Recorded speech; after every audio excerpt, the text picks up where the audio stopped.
রাধে রাধে বন্ধুরা, সবাইকে এই গুরু পূর্ণিমার অনেক অনেক শুভেচ্ছা, অনেক ভালোবাসা।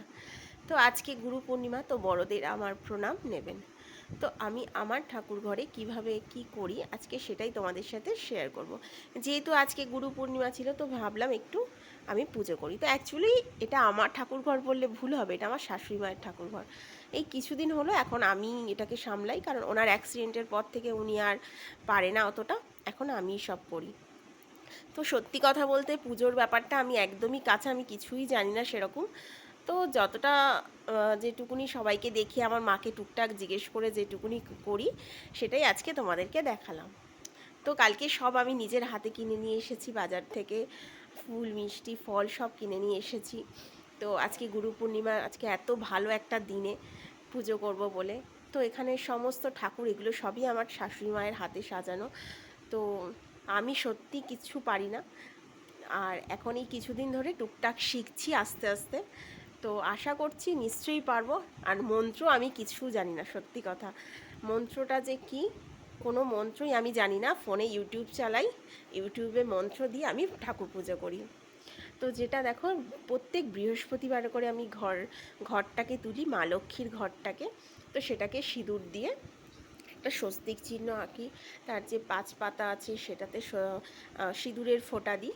তো এইগুলো করি, যেগুলো আর কি নর্মালি দেখেছি, আমার মাকেও করতে দেখেছি, সেগুলো আমি করি। কিন্তু খুব ভালো কিছু আমি কোনো মন্ত্র বিশেষ করে আমি জানি না। তো যাই হোক, ভগবানের কাছে পৌঁছায় কি না আমি জানি না, কিন্তু আমি পুরোটা মন থেকে করি। এবং এই আম পাতায় দেখো আমি 9খানা পাতা রেখেছি। তো জানি বিজোড় পাতা রাখতে হয়, তো আমি 9খানা রেখেছি, জানি না 9টা রাখে কি না। তো এখানে 9খানা আছে। তো প্রত্যেক বৃহস্পতিবার করেই আমার মানে খুব ভালো লাগে, সত্যি কথা। ঠাকুর দিতে যে এত ভালো লাগে, আগে যখন দিতাম না সেটাকে ফিল করতে পারতাম না।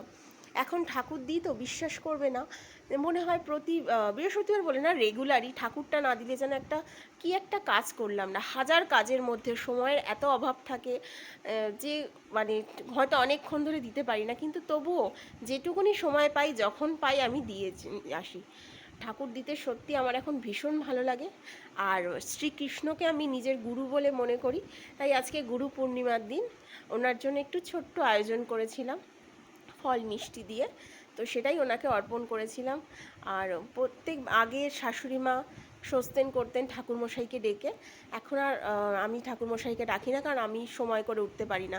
সকালবেলা বর অফিস বেরোবে, ছেলে বেরোবে, তো ওদের রান্না বান্না করে ওদের গুছিয়ে টুছিয়ে সব কিছু করে পারি না। তো যাই হোক, এইভাবে আমি পুজো করি।